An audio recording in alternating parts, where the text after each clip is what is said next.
Welcome back to another unsolicited and uneducated football analysis by your friend David Valentin. This time to talk about the end of the Orlando City season.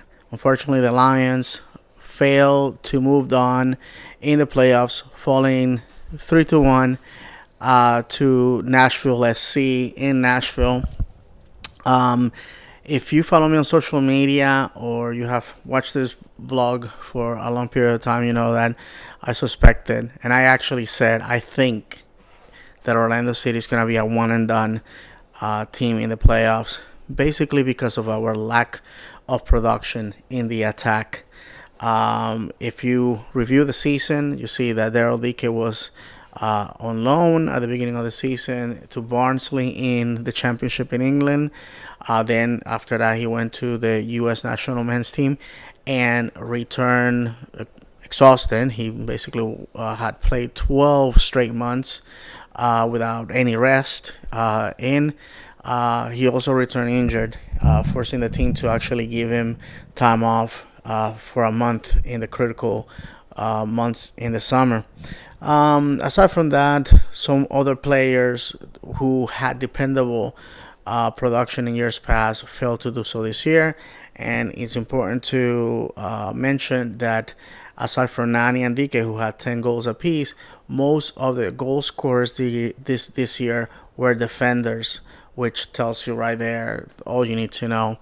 About the game in Nashville, I can tell you that Orlando City has proven that they can go and play in cold weather.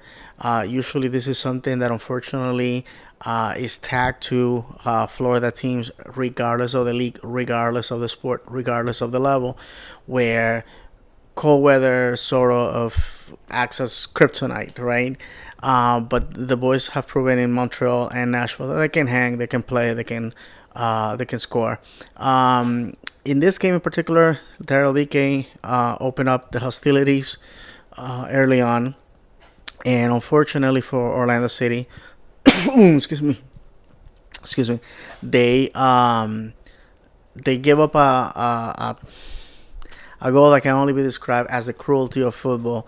Unfortunate deflection after giving the ball away cheaply, and then after that, failing defensively. It was just like seeing a car crash in slow motion because you already knew what was coming, allowing Nashville to get the go-ahead goal. And the third goal basically happens what happens if you have watched football for a very long time, or fairly amount of time, I guess.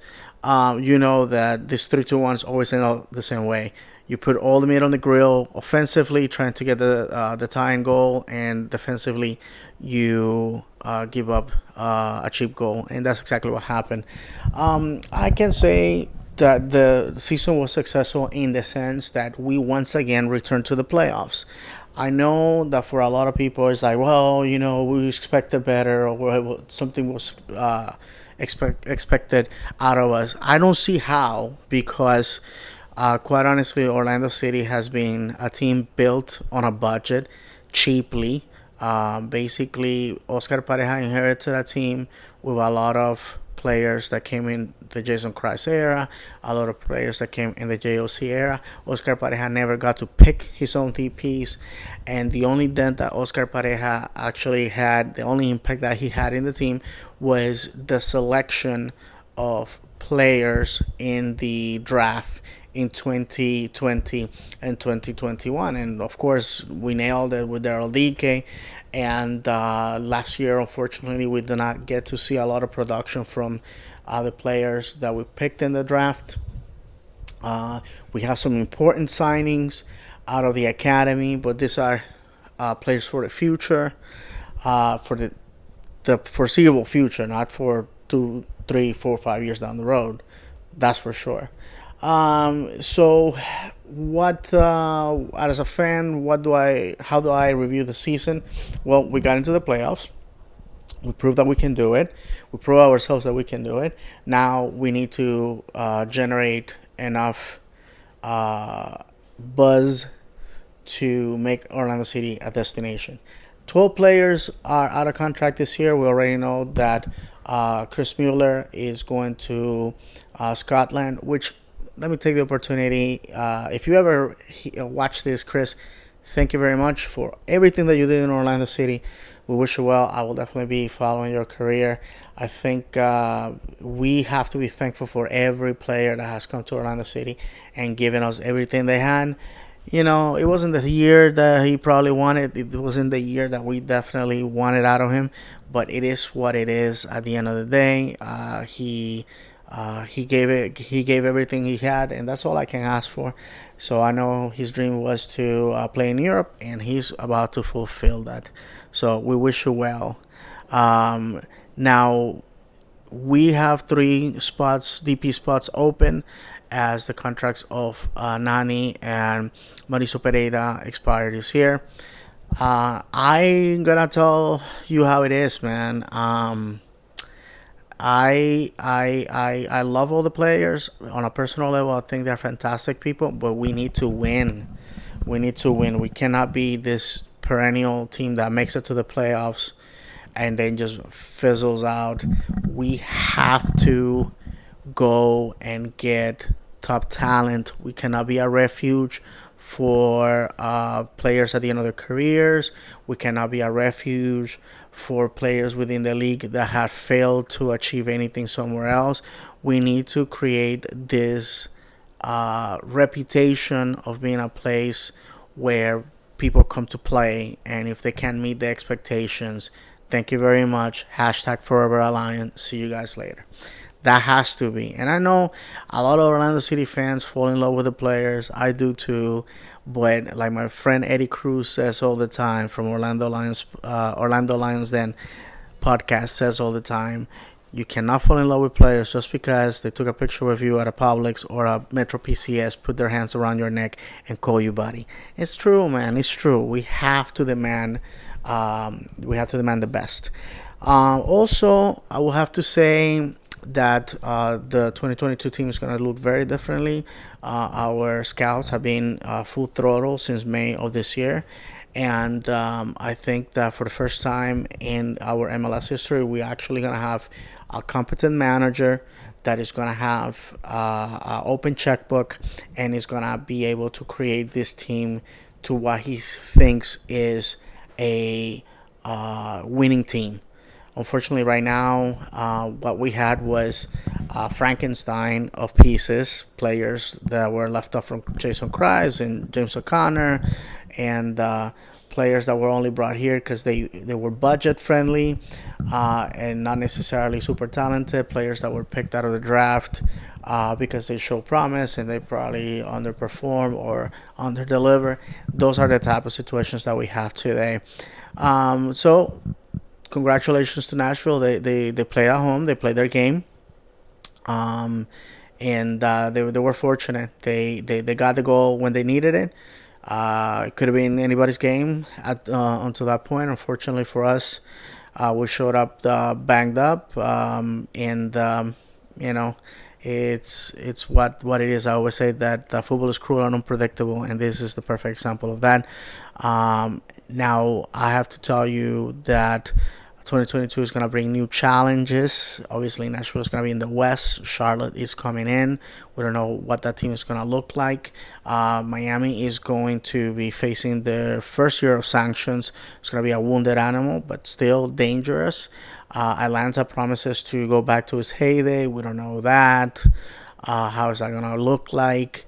I expect New England to be New England and Philadelphia to be the top dogs in the East next year. The two teams that are probably going to battle out to go to MLS Cup representing the East. And it's up to us here in Orlando to start building a winning team. Teams in this league create reputations. Atlanta has been underperforming since they're winning the 2018 championship, yet they still have the reputation of being a great team. Red Bulls managed to make playoffs 12th year in a row, and they still don't get any recognition for that achievement because, again, the media that covers MLS, especially the guys that collect a check from MLS, they have their favorites, and the only way to become a favorite is to win and lift trophies. Um, and I conclude with this: for our DPS, they have to be starters, they have to be game changers, they have to be scorers. So I want that type of player next year in our team, and I trust that Luis Musi, Ricardo Moreira, excuse me, and Oscar Pareja are going to definitely deliver. Mark Wilf has placed his trust and money and his team in the hands of these three gentlemen, and I believe that we are definitely gonna see that. Daryl Dike, I expect him to be sold in the winter. Orlando City no longer needs the money that badly that they are probably willing to part ways with him for less than the $20 million they wanted to sell him for originally. I think it's going to be great for his career, great for our league and our organization to have this great player representing us and forever being linked to Orlando. Um, there was financial problems that had come to surface about the situation of the club that definitely would have not done us any favors moving forward. Thankful for the past ownership, but we are starting fresh and anew.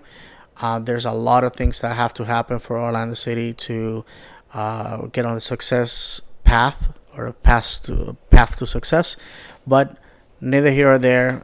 Those are comments for another video. So to finish, thank you everybody that has been watching the vlog this year. We're 12 weeks away from the new season. So a lot can happen. So just like we're finishing this season, and by in basically 2 weeks we'll have a 2021 champion. The league is gonna start cranking up. Late February is when we should see the new season starting. New Lions. So in the coming up weeks, we are going to see club decisions on what players are going to stay, what players are going to go, and I'll definitely talk about that. Thank you very much, and as always, vamos Orlando.